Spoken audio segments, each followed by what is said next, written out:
Hey guys, and welcome back to our YouTube channel, Fulfill the Game of Life.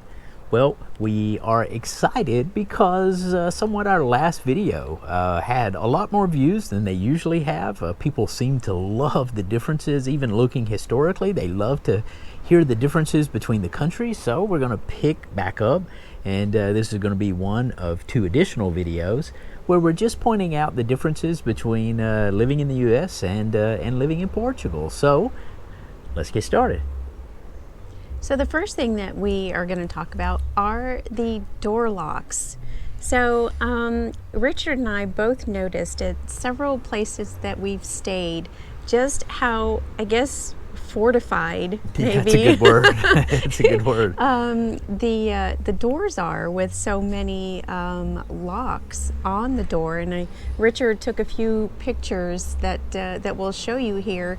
That my dad, having been an officer, would be completely proud to say that his daughter appears to be safe behind a very thick door with several locks.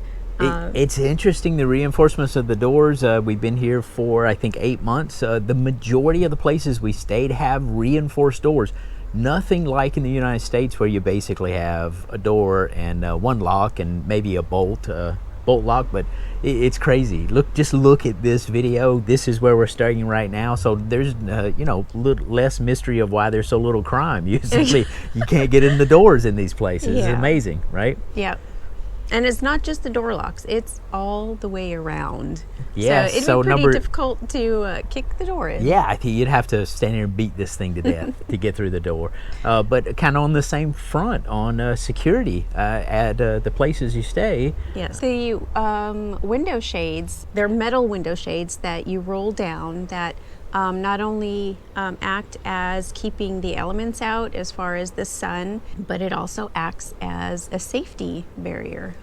People can't necessarily break in when there's a metal barrier covering the window. Definitely not easy, huh? That's another part of, feeling safe. Yeah, I don't know if they're originally there for kind of weather concerns, maybe like something you would see in Florida for hurricane.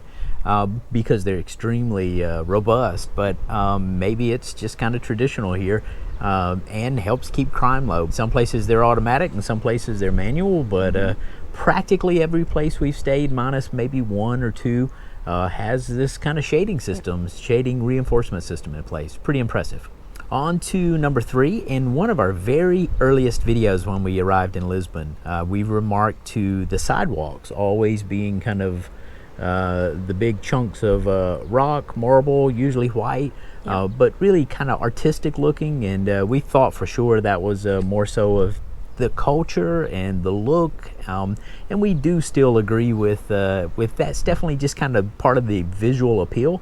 But now Europe, pretty much Europe in general, because we've traveled to Italy and Austria, and pretty much it was kind of around in most places, wasn't it? I think so, yes. Yeah, and it's a little bit hard for me to remember all of that, but I do know this. We see it now from a different perspective.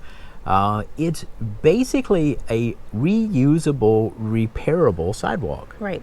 And, when you first start thinking about, in America, sidewalks are just big slabs of concrete.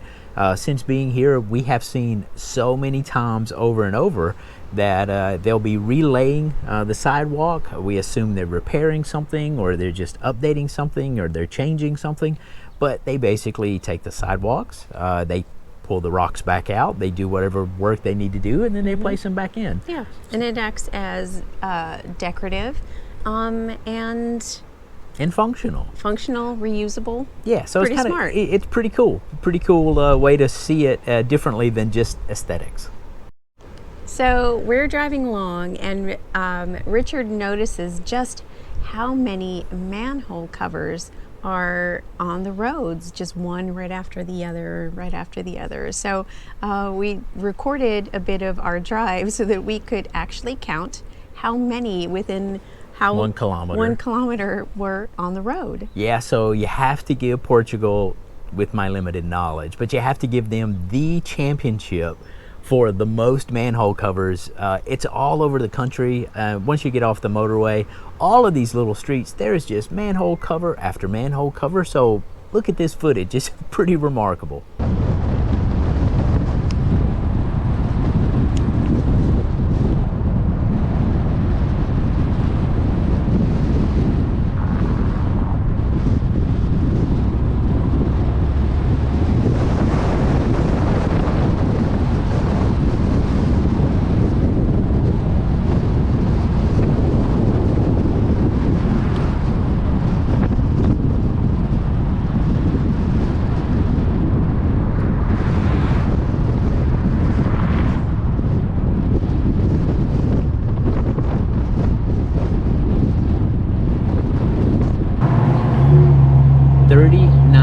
Manhole covers in 1 kilometer, so that's 60% of a mile. That's a bunch of manhole covers, and it's all over the country.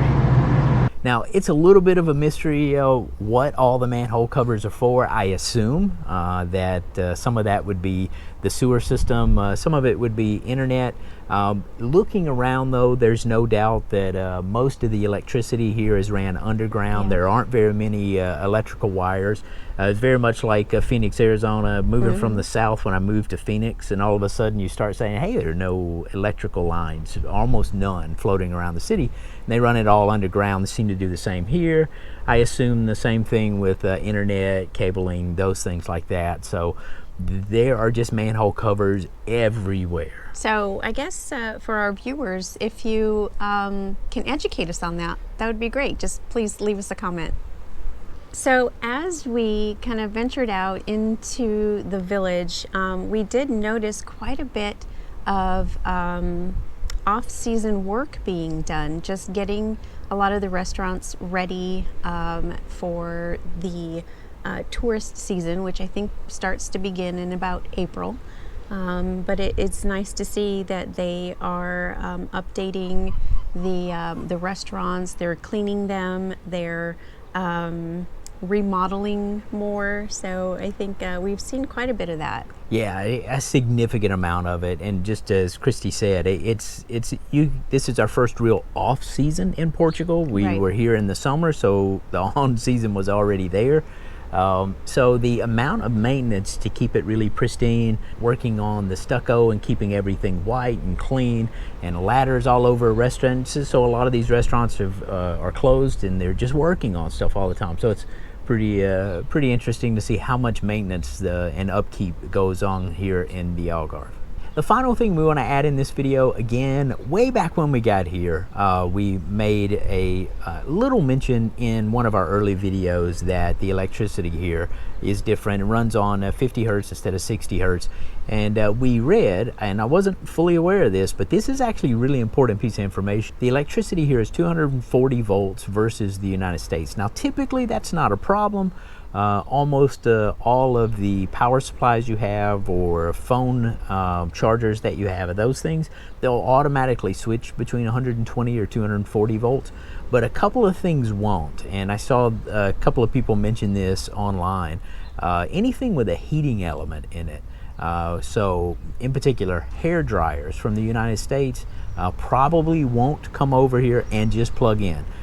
You'll have a resistive heating element. You'll have applied twice the voltage, and it'll literally burn itself up. So don't bring hair dryers over just for sake of caution. I ended up leaving mine back home, and I bought a hair dryer here. Yeah, and that's just the easiest thing to do just to be safe. But the same thing with curling irons as well. Yeah. Typically just a heating element, and they don't adapt.